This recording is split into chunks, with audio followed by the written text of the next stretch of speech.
Hi, in this training video, I'm going to share 3 different ways you can clean a stair carpet.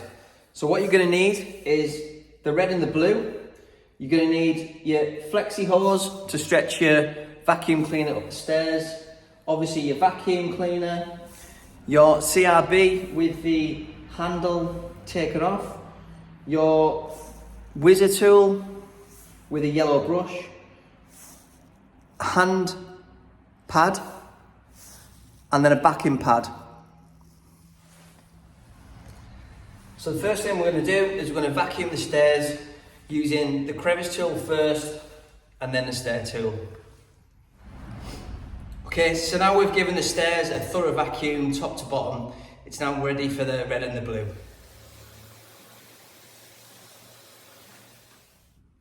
Okay, so now the staircase has been hit with the red and the blue. I've left it for 5 minutes to work its magic, and I'm now going to use the most popular method, which is the yellow brush onto your rotary tool.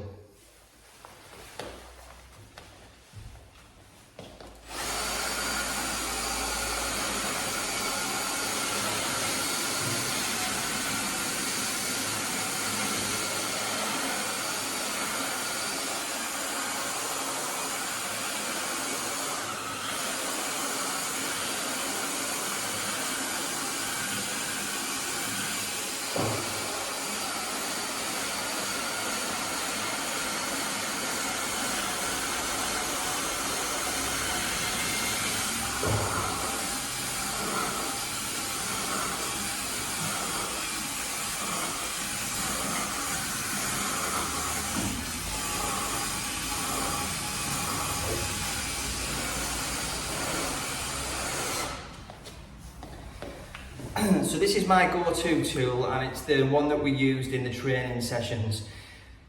But sometimes you can get a little bit of splashback where the bristles are maybe a little bit over wet, or that it's not a brand new brush. You can sometimes get splashback where the dirty water mixed with the chemical and the soil from the carpet start to spray a little bit onto the walls or onto skirting boards, and it's not great because it's going to add time to the job. So as an alternative, what you can use is this pad, which is a hand mitt that you would buy for upholstery, and if you attach it to this backing pad, and I'll send a link in the video. So that's a hook and eye pad, and it attaches the backing pad or the hand mitt attaches to the drill brush, and then you can just effectively clean the carpet like you would on a commercial clean, like a bonnet clean. So I'm going to show you how I would do that, and with this it limits the splashback.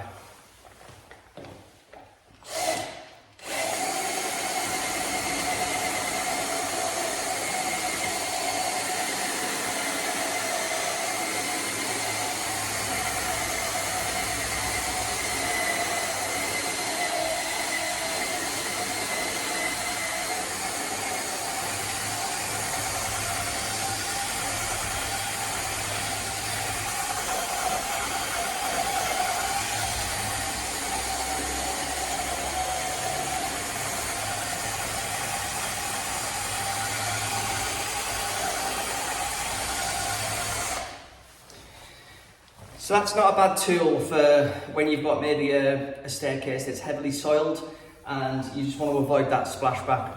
And beauty of this is obviously you've got the cotton bonnet is absorbing the moisture, and you've got this green stripe here which is slightly abrasive but safe for carpets obviously. That's going to agitate the chemical through the carpet fibres, and then it's going to bonnet or extract onto this system, as I say, very much like you would with a commercial carpet clean.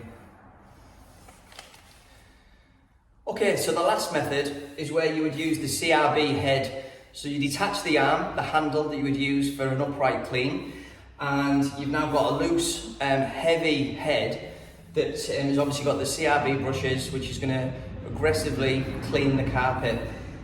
Fast way of doing things once the handle's detached, and the results speak for themselves. So here goes.